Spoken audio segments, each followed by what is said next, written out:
How to Feed a Loon. I'm Chris. And I'm Wesley. The Loon. The Loon. And folks, we hope everyone is having a wonderful, spectacular holiday season. Even if when you're watching this, it's not the holiday season. I hope you did have one.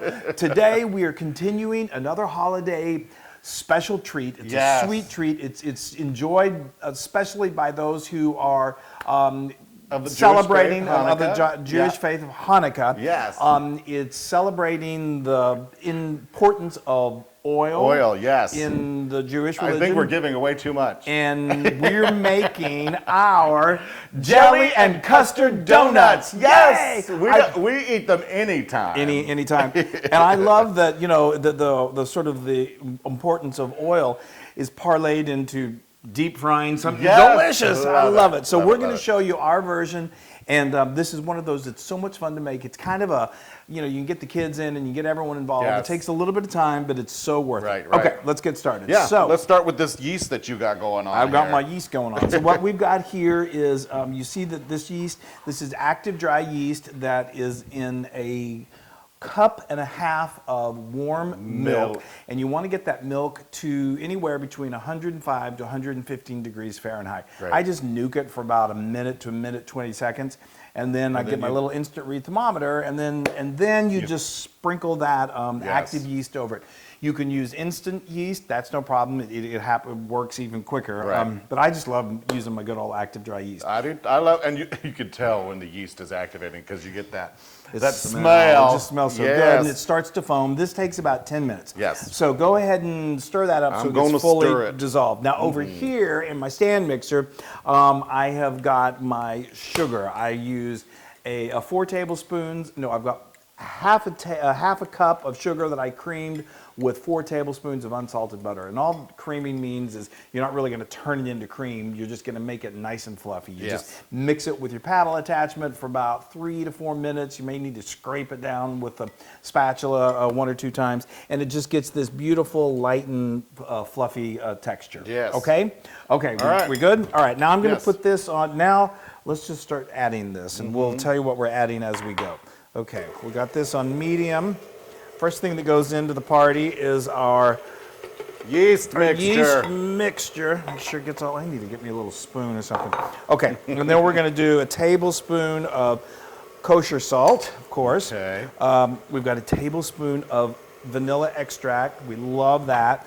We've got 1 whole egg, and then we've got 3 egg yolks. Everyone able to see this okay, Wesley? Yes, everybody can see it. Okay. I can see it, they can see it. Okay, good.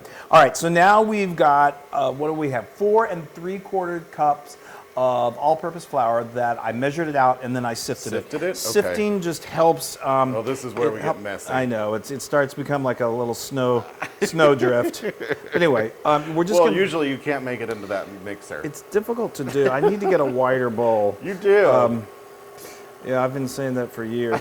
But anyway, okay, so we're just going to continue adding this in. You know what I love about your jelly-filled and custard-filled donuts? What? I think you love a lot of things about them. What? The custard, the best. Well, I know. I love it. You can just make custard donut-filled donuts for me. Okay, well, but I don't ever see you struggling through eating the jelly ones. Okay, we're just going to continue to mix this until it gets fully incorporated. Got a little flour up here. And then we're going to switch out and we're going to make a beautiful, beautiful dough. Yes. Okay, all right. So now so let me just kind of review quickly what we did. We've got this beautiful dough in here. That looks great. It's come together. It's just beautiful. This particular donut dough is a little more tacky, you know. Ticky-tacky. It's a little ticky-tacky. Than say like can be a little tacky. Yeah, they can be a little tacky. A little sweet and sticky. But what I did was I let this I used my paddle attachment, and it completely got incorporated. And then, thank you. Yes. And then I floured my hands and I stretched, or I pulled out the dough. You see it's sticky like this. You know what I should have done is you can wet your hands a little bit. Here, let me do that. Put it right there and wet your hands. You can do this. It helps handling the dough. You don't want to get it too wet. Right. But Anyway, and then just kind of form this into like a little ball like this. Wonderful. And I'm going to actually spray this real quick. Yeah, so let me finish what I was saying. So what I did was I took the dough out and then I put in my dough attachment. This is not 100% necessary. I just think the dough attachment, the way it works, it helps knead it and it really gets the gluten going the way it needs to go.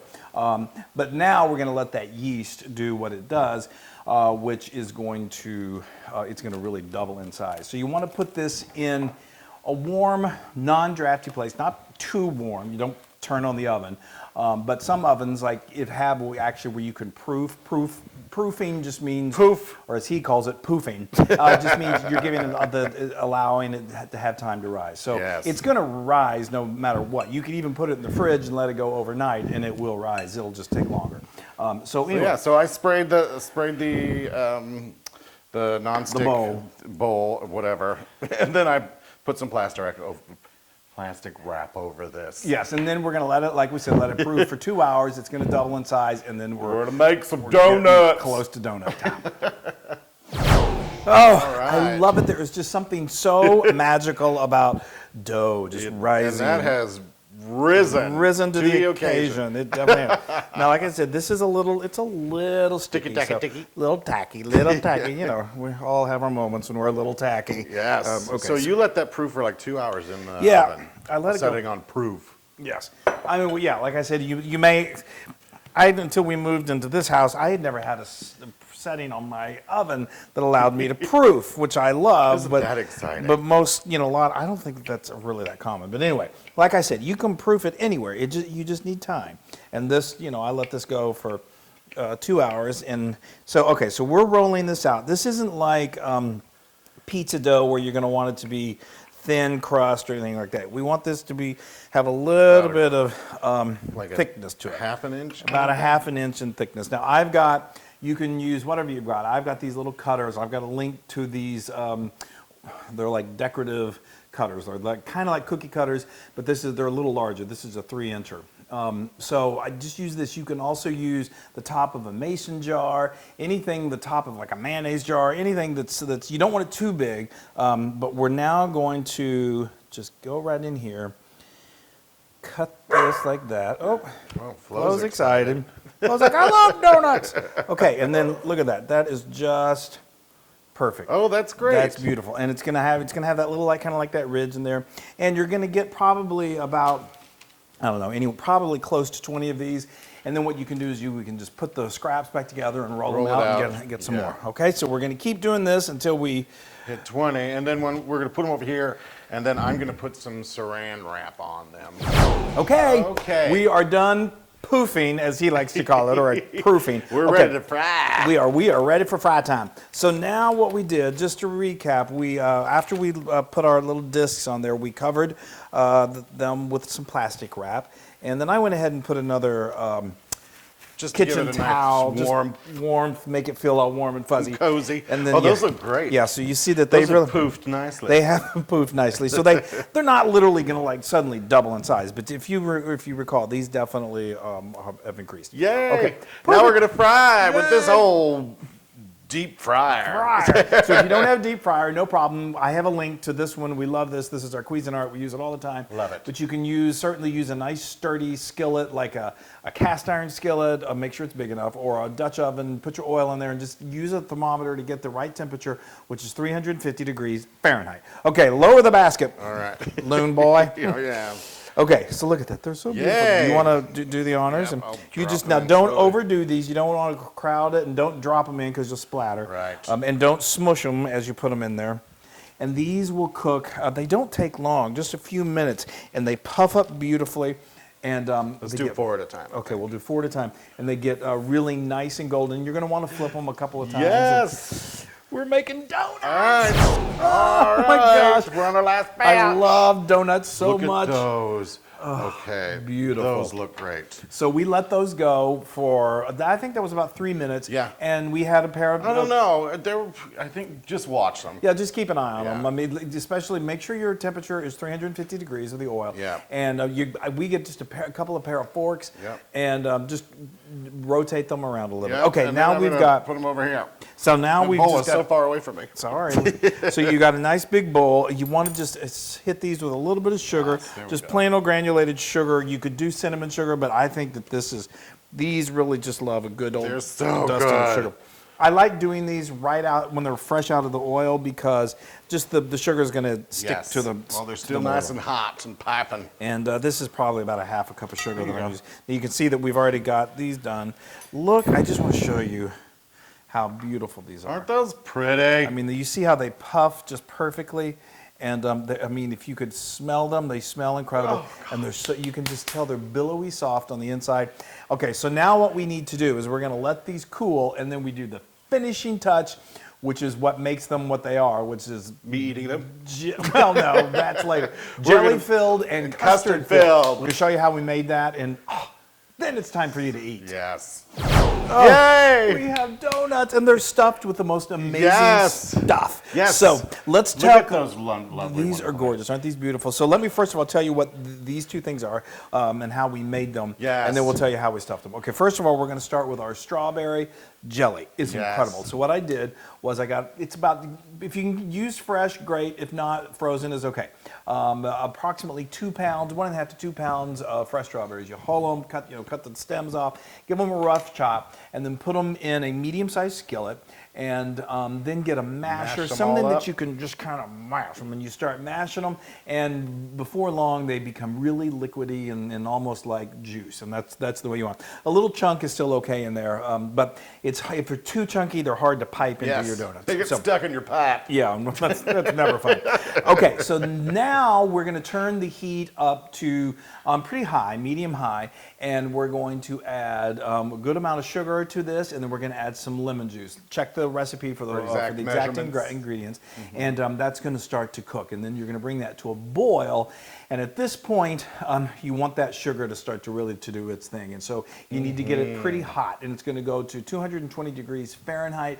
And it's best if you have a candy thermometer so you can measure that. But if you don't, it's okay. You'll know. It's going to get very vigorous and it's going to turn kind of like a light pink as it's cooking. Let it go for a few minutes and it'll start to thicken. And then once that's finished, then you're really done. All you need to do is just transfer it to another bowl and then let it cool completely. As it cools, it will continue to thicken and become this amazing jelly texture. All right, tell us how you got that into there. I know, aren't those delicious? I can hardly wait to eat them. I know. So what I did is I took my, this lovely thing, pastry bag, and I put, a few tablespoons of the mixture in here, and then I also took my donut. I'm not sure what I did first, but I took my donut and I made a little hole in the top with a knife. And then I put in the mixture into the bag, and then then I plugged the end of the bag into the donut, and I squirted until I could feel it. And that's it. Technical terms that we're throwing at you. So obviously, we've got two different fillings here. So if you don't have a plastic pastry bag, no problem. You can use a good sturdy, like a freezer Ziploc bag, and just snip the end off and put some sort. You don't have to have a tip. A tip this thing right here is a tip, and that makes it easier. You can find them at most grocery stores now. But if you can't, you can you can also literally, no problem. You can just get a small spoon and spoon it in there too. Yeah, and it can be a little messy, but hey, and what we did, jelly donuts. That's right. These are meant to be a little messy. So and then all we did is we just cleaned that, and we're going to start use it again with this lovely custard. But as Chris is telling you how he made this custard, I'm going to fill my pastry bag. Stuff it, would you? Okay, so let's talk about the custard. The custard is just a little more involved, but again, you can make these a day or two in advance, and they're absolutely fantastic. So you're going to start with a nice large saucepan or skillet, and to that you're going to add milk. I believe it's 1.5 cups, and to that you're going to add 1/2 cup of sugar. These exact measurements again are on the recipe card. turn the medium heat onto that skillet, and you're going to stir it with a wooden spoon until all that sugar dissolves. Now, meanwhile, you're going to come over here and you've got a bowl, and we've got 2 egg yolks and a whole egg that we've beaten together, and so they're really all combined. And then I've got another little bowl here where I've got another ½ cup of sugar and a ½ cup of cornstarch. The sugar is going to sweeten it, the cornstarch is going to thicken it and turn it into custard. So now what we're going to do is we're going to add that to the egg mixture and stir that until it's completely incorporated. Temper the eggs? Well, now it's time to temper the egg. Oh, okay. All of this is done in, you don't want to scramble your eggs. You know what scrambled eggs are. So you're going to take the warm milk that's been just coming to a simmer and a very thin stream, pour it into your egg mixture with the cornstarch and the sugar. Now, I recommend you stirring constantly, and it's still going to be pretty thin at this point. I used a glass bowl, which you probably see that's okay. After I did it, I was like, oh, I should probably be making. As long as it's temperature proof. Just making, you're tempering the egg so it's not super hot, but you want to use a heat-proof bowl to do this. Okay. Now we bring it, so what that does is it warms the eggs enough that it gets them kind of comfortable where they don't get scared and start to scramble. Stop scrambling away. And so then you return it to the stove. Now this is when it's really important to completely be whisking and stirring all the time, because your eggs are still going to want to scramble.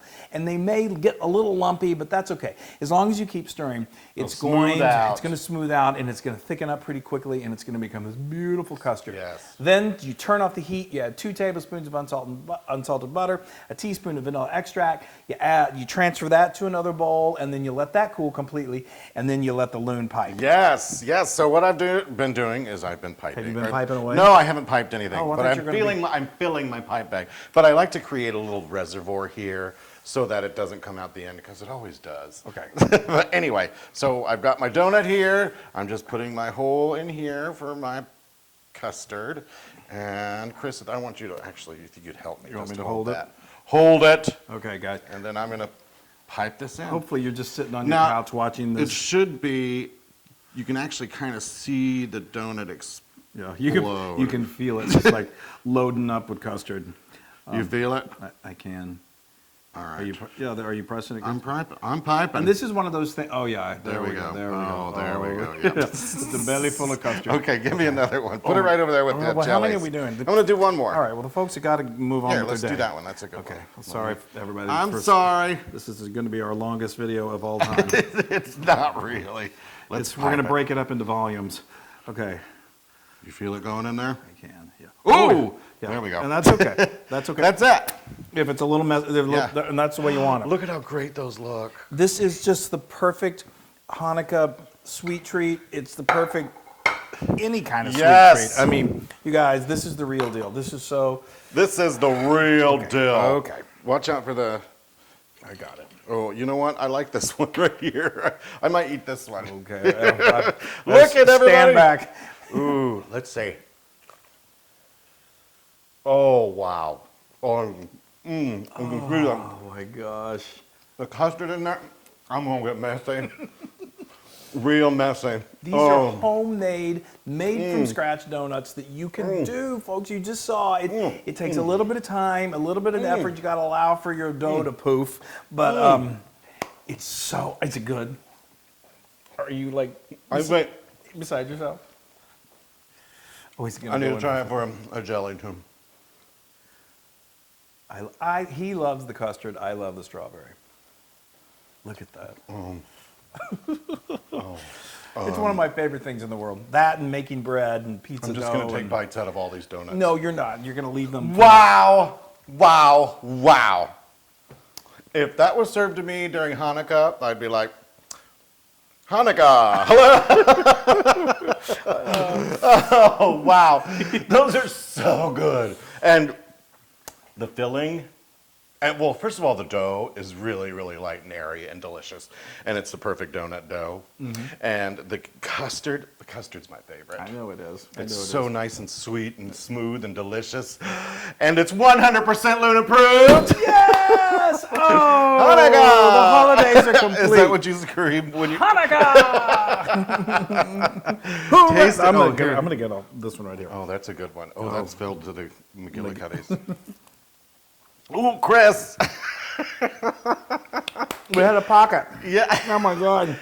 Oh my gosh, it's so good. Oh, now you can get this recipe and many more on howtofeedaloon.com. Look how perfect that is. Yeah, I know. Oh my gosh, that's so good. It's squirted. Oh, you guys go to social media, like us, share us, do all that. We hope you have had a beautiful holiday season. Stay tuned. The next year is going to be even bigger and better. We got more amazing things planned, and we can hardly wait for you to join us. We love you. Bye. Bye. I'm going to keep biting all these donuts.